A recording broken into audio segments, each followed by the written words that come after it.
Hi friends, welcome to प्यारा India.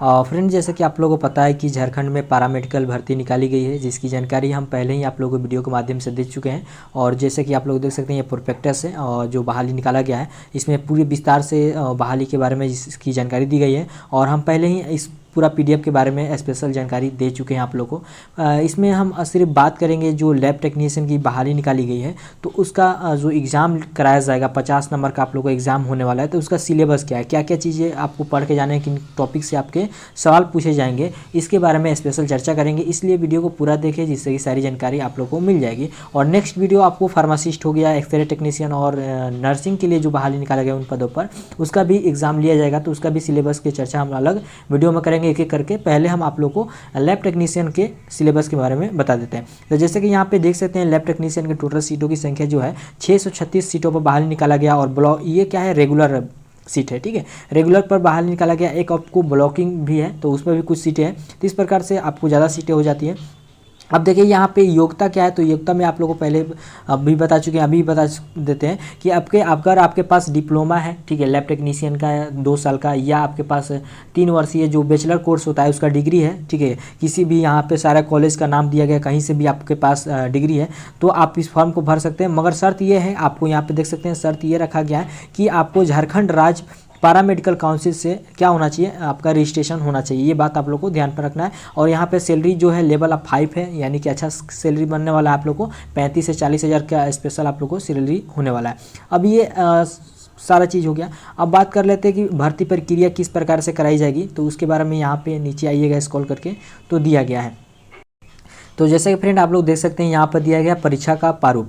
तो स्वरूप कैसा होगा, तो ये आप लोग को जानना जरूरी है, क्योंकि सिलेबस जाने से पहले आप लोगों को किस प्रकार से एग्जाम कराया जाएगा, कितने सवाल पूछे जाएंगे, किस तरह से नंबर दिया जाएगा, उसके बारे में आप लोग को देख लेना है। तो यहाँ पे आप लोग को दिया गया कि ओमार या कंप्यूटर आधारित परीक्षा ली जा सकेगी। तो यहाँ पर पूरा क्लियर नहीं है कि आप लोग का कंप्यूटर बेस्ड एग्जाम होगा या ओमार सीट पर। जिस प्रकार से आयोग को सक्षम होगा वो परीक्षा आयोजित कराएगी, ठीक है। या तो आप लोग ओमार पर हो सकता है या कंप्यूटर बेस्ड किसी पर हो सकता है। यहाँ पे नॉर्मलाइजेशन सिस्टम भी रखा जाएगा, ठीक है। नॉर्मलाइजेशन के आधार पर आप लोग को मेरिट लिस्ट तैयार किया जा सकता है। अब देखिए यहाँ पे परीक्षा का स्वरूप जो है किस प्रकार से होगा। परीक्षा जो है एक चरण में ली जाएगी, यानी कि एक ही चरण में सारा बच्चों का एग्जाम ले लिया जाएगा, जितने भी बच्चे फॉर्म फिलअप करेंगे। उसके बाद यहाँ पर दिया गया परीक्षा में सभी प्रश्न वास्तुनिष्ठ यानी बहुविकल्पीय होंगे, यानी कि जो एडजेक्टिव टाइप के प्रश्न पूछे जाएंगे। और सभी पर 1 नंबर दे रहेगा, जितना भी सवाल पूछे जाएंगे उतना 1 नंबर का रहेगा। यहाँ पे निगेटिव बात नहीं है, खास बात ये ध्यान में रखना है कि निगेटिव मार्किंग नहीं रखा गया है, ठीक है। तो अगर आप गलत बनाते हैं तो कोई बात नहीं है। अब देखिए लिखित परीक्षा के विषय में क्या पाठ्यक्रम है। तो मुख्य परीक्षा एक पत्र का होगा, जिसका आयोजन एक पाली में किया जाएगा। परीक्षा की अवधि 1 घंटे की होगी। लिखित परीक्षा के अंतर्गत पदों हेतु वांछित न्यूनतम शैक्षिक योग्यता से संबंधित प्रश्न पूछे जाएंगे। लिखित परीक्षा के सभी प्रश्न वास्तुनिष्ठ और बहुपरीय होंगे। यानी कहने का मतलब ये है कि आप लोग की एक पाली में ही परीक्षा ली जाएगी, और पूरे जितने भी बच्चे पढ़ेंगे उनके लिए 1 घंटा का समय दिया जाएगा, परीक्षा का समय रहेगा। और जो भी आपका सवाल पूछे जाएंगे, जो भी आपने डिग्री हासिल किया है डिप्लोमा से ही पूछे जाएंगे। यहाँ पे देखिए बोला गया न्यूनतम शैक्षिक योग्यता से प्रश्न पूछे जाएंगे, यानी कि अगर आपके बैचलर किए हैं तो बैचलर सवाल नहीं पूछे जाएंगे, डिप्लोमा से ही पूछे जाएंगे, क्योंकि न्यूनतम शैक्षिक योग्यता से यहाँ पे बोला गया है, ठीक है।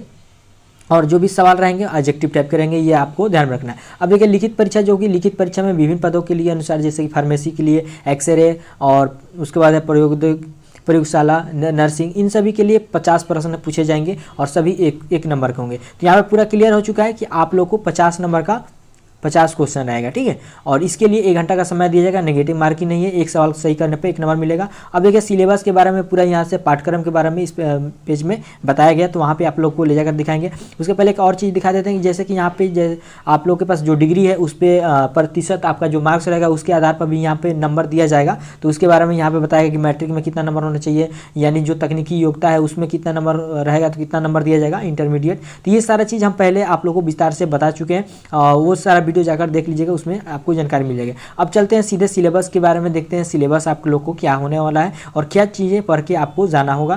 तो यहाँ पे आप लोग नीचे स्क्रॉल करके आइएगा। देखिए इसका पीडीएफ हम आप लोग को टेलीग्राम पर शेयर कर देंगे, वहाँ से जाकर डाउनलोड कर लीजिएगा, वहाँ से आप लोग को ये सिलेबस का पीडीएफ मिल जाएगा, ठीक है। तो टेंशन लेने वाली बात नहीं है। और टेलीग्राम का लिंक आप लोग को डिस्क्रिप्शन बॉक्स में मिल जाएगा। अगर आप लोग को टेलीग्राम का लिंक नहीं मिलता है तो कमेंट कीजिए, हम आप लोग को जरूर बताएंगे, और वहाँ से जाकर आप लोग डाउनलोड कर लीजिएगा। अब देखिए यहाँ सिलेबस ऑफ लेबोरेटरी टेक्नीशियन, ठीक है। यहाँ पे कौन कौन से टॉपिक पढ़ के जाने हैं इसको आप लोग को ध्यान में रखना है, क्योंकि 85 क्वेश्चन पूछे जाने हैं। मगर यहाँ पे जितने भी टॉपिक दिए गए हैं सभी को आप लोगों को पढ़ के जाना है, इसके अलावा कहीं से आपको क्वेश्चन नहीं पूछा जाएगा।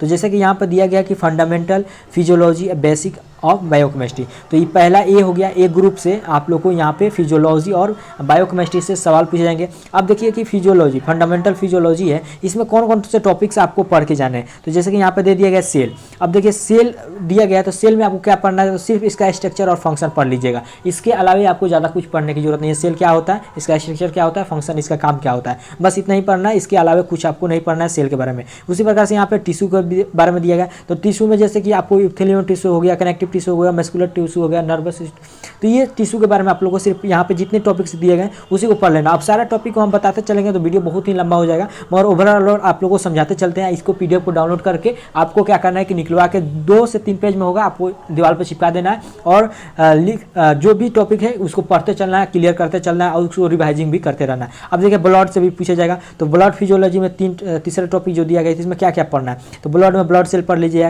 हीमोग्लोबिन पढ़ लीजिए, ब्लड ग्रुप्स पढ़ लीजिए, कोगुलेशन फैक्टर पढ़ लीजिए, एनीमिया पढ़ लीजिए। तो इस प्रकार से जो भी टॉपिक्स यहाँ पे दे दिया गया है ब्लड में पढ़ने को, वो आपको पूरा एक शॉर्ट नोट्स बना के उसको पढ़ लेना है, पूरा बीएफी पढ़ना जरूरत नहीं है। और ध्यान में रखना है कंपटीशन एग्जाम के अनुसार पढ़ना है, यानी कि किस प्रकार से यहाँ से सवाल आपको पूछे जा सकते हैं एग्जेक्टिव टाइप को, उसको ज़्यादा ध्यान पे रख के आपको पढ़ना है और ज़्यादा से ज़्यादा क्वेश्चन लगाना है। जो भी प्रीवियस ईयर किसी भी तरह के एग्जाम हुए हैं, चाहे नर्सिंग हो या किसी भी एग्जाम हो, अगर इससे ब्लड से अगर सवाल पूछेंगे तो उस सवाल को लगाएं, ठीक है, इससे आपको अच्छा होगा। अब देखिए यहाँ पे टोटल फिजियोलॉजी में देख सकते हैं 13 टॉपिक्स है। इन सारा टॉपिक्स को हम आपको नहीं बताएंगे, जैसे कि लंबा अभी बहुत सारा टॉपिक्स है आपको बताने के लिए, वीडियो लंबा हो जाएगा। अब देखिए बायोकेमिस्ट्री में भी यहाँ पे कुछ टॉपिक्स दिए गए हैं, जैसे कि यहाँ पे भी देख सकते हैं बेसिक और बायोकेमिस्ट्री में आपको 13 टॉपिक्स यहाँ भी पढ़ने हैं। उसके बाद आपका आता है बी ग्रुप, ठीक है, ए ग्रुप खत्म हो गया। अब बी ग्रुप में, तो बी ग्रुप में आपको हेमेटोलॉजी और क्लिनिकल पैथोलॉजी पढ़ना है, ठीक है, ये 2 चीज़ें मिलाकर पढ़ना है। तो हेमेटोलॉजी डिसऑर्डर में आपको यहाँ पे 3 टॉपिक पढ़ना है। फिर बेसिक हेमेटोलॉजी टेक्निक में आपको यहाँ पे देख सकते हैं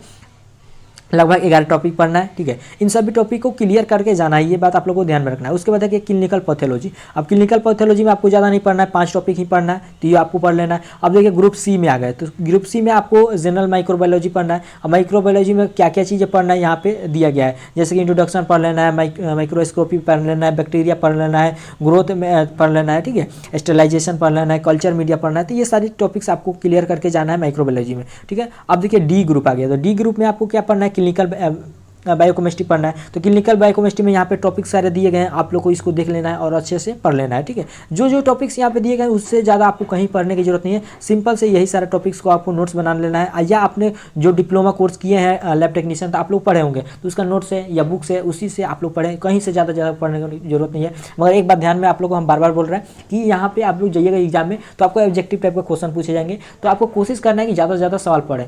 जैसे कि आपने जो टॉपिक क्लियर कर लिया उससे ज़्यादा से ज़्यादा क्वेश्चन लगाएं, और किसी भी एग्जाम जहाँ हुए हैं इस सारे टॉपिक से अगर क्वेश्चन पूछे गए उसको आप लोग डाउनलोड करें या बुक खरीदें और उसको लगाने की कोशिश करें, जिससे कि आप लोग एग्जाम में जाकर ज़्यादा से ज़्यादा क्वेश्चन बना सकें, आपको हेल्प हो सके। अब देखिए ग्रुप सी ई है, तो ग्रुप ई में हिस्टोपैथोलॉजी और साइटोलॉजी पर पढ़ना है। तो यहाँ पे सारे टॉपिक्स दिए गए हैं, इस टॉपिक्स को आप लोग पढ़ लीजिएगा। उसके बाद इमोलॉजी है, सेरोलॉजी है, तो इसको भी आपको पढ़ना है, एफ ग्रुप हो गया।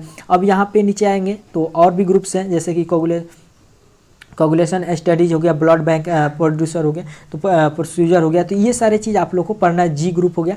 अब यहाँ पे जी के बाद एच भी है, यहाँ पे देखिए बैक्टीरियोलॉजी हो गया, माइक्रोलॉजी हो गया, वायरोलॉजी हो गया, तो इन सारी चीज़ों को भी पढ़ना है आपको एच ग्रुप में।